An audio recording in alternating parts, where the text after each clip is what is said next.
नमस्कार। आज हम काव्य की शोभा वर्धक यंत्र अलंकार की चर्चा करेंगे। अलंकारों में से उत्प्रेक्षा अलंकार आज चिंतन मनन का विषय रहेगा। काव्य की सुंदरता को बढ़ाने वाले यंत्रों को अलंकार कहा जाता है। जिस प्रकार मनुष्य की सुंदरता आभूषणों से ही वर्धित होती है, उसी प्रकार काव्य को सुंदर बनाने के लिए, आकर्षणीय बनाने के लिए अलंकारों का प्रयोग किया जाता है। काव्य में शब्दों की मदद से सुसज्जित करने के लिए जिन यंत्रों का, जिन उपकरणों का हम प्रयोग करते हैं, उसे हम अलंकार कहते हैं। अलंकार 2 शब्दों से मिलकर बना है, अलम और कार। जो शब्द काव्य की शोभा को बढ़ाने में योगदान देते हैं, उन्हें अलंकार कहा जाता है। भूषण भिन्न विराजई, कविता बनिता मित।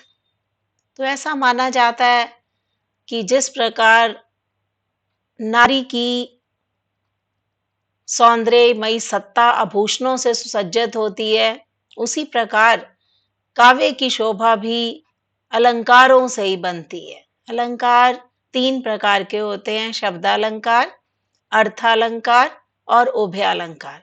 आज हम उत्प्रेक्षा अलंकार की परिभाषा, भेद और उदाहरण पर विचार करेंगे। जहां पर उपमान के न होने पर उपमेय को ही उपमान मान लिया जाए। आधार से जहां पर अप्रस्तुत को प्रस्तुत मान लिया जाए, वहां पर उत्प्रेक्षा अलंकार होता है। संभावना अथवा कल्पना कर ली गई हो, वहां उत्प्रेक्षा अलंकार होता है। इस अलंकार के बोधक शब्द हैं मानो, मनो, मनु, मनुहु, जानो, जनु, जनहु, ज्यों। तो इन शब्दों के माध्यम से उत्प्रेक्षा अलंकार अपनी सौंदर्यमयी आकृति में समाहित होता है। उत्प्रेक्षा अलंकार के कुछ उदाहरणों पर आज मैं बात कर रही हूं, जिसमें उस काल मारे क्रोध के, तनु कांपने उसका लगा, मानो हवा के वेग से सोता हुआ सागर जगा। यहाँ उपमेय क्रोध में उपमान हवा के वेग की और उपमेय तनु में उपमान सागर की संभावना की गई है। इसी कारण दोस्तों, यहाँ पर उत्प्रेक्षा अलंकार है। जब किसी फल की प्रयोजना की जाती है, संभावना की जाती है, नित्य ही नहाता क्षीर सिंधु में कलाधर है, सुंदर तवानन की समता की इच्छा से। यहाँ कलाधर चंद्रमा से साभिप्राय है। चंद्रमा की क्षीर निधि में नहाने का कारण, उसकी उत्पत्ति का हेतु क्षीर निधि बताया गया, बल्कि स्नान करने से इसका अभिप्राय फल की संभावना की गई है।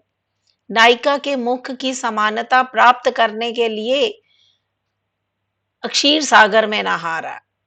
तो यहाँ प्रयोजन की संभावना करने के कारण उत्प्रेक्षा अलंकार है।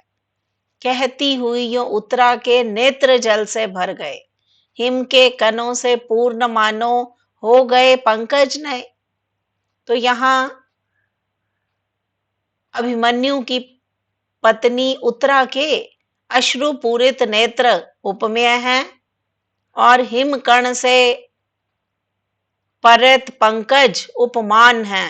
तो उपमेय में उपमान की संभावना मानो वाचक के द्वारा अभिव्यक्त की गई है। पाई अपूर्व स्थिरता मृदु वायु ने भी मानो अचंचल विमोहित हो बनी थी। यहाँ वायु के अचंचल स्थिर होने के हेतु कारण की संभावना की गई है और यह विमोहित हो गई है, जबकि निर्जीव वायु विमोहित हो ही नहीं सकती। तो इस प्रकार हेतु के ना होने पर भी मोहित हो जाना, हेतु की संभावना कर लेना, तो इसी कारण यहाँ पर उत्प्रेक्षा अलंकार है।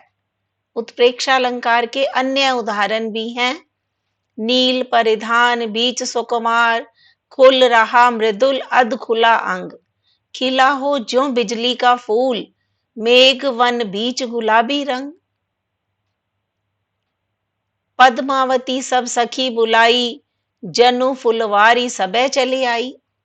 सोहत ओढ़े पीत पर श्याम सलोने गात, मलो नीलमणि सैल पर आतप पर्यो प्रभात।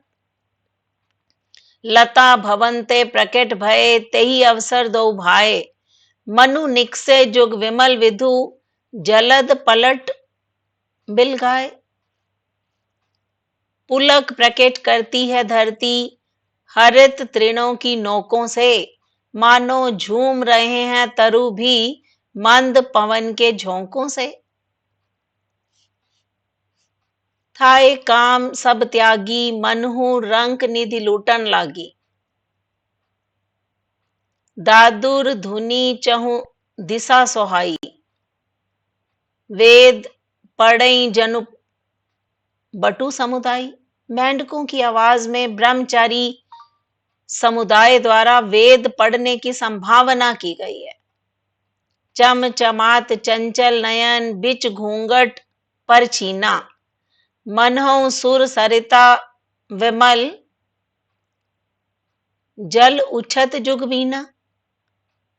तो यहाँ घूंघट के झीने परों से ढके दोनों नयनों में गंगा जी की उछलती युगल मीन उपमान की संभावना की गई है। इसी कारण यहाँ पर उत्प्रेक्षा अलंकार है। उत्प्रेक्षा अलंकार के दोस्तों 3 भेद होते हैं।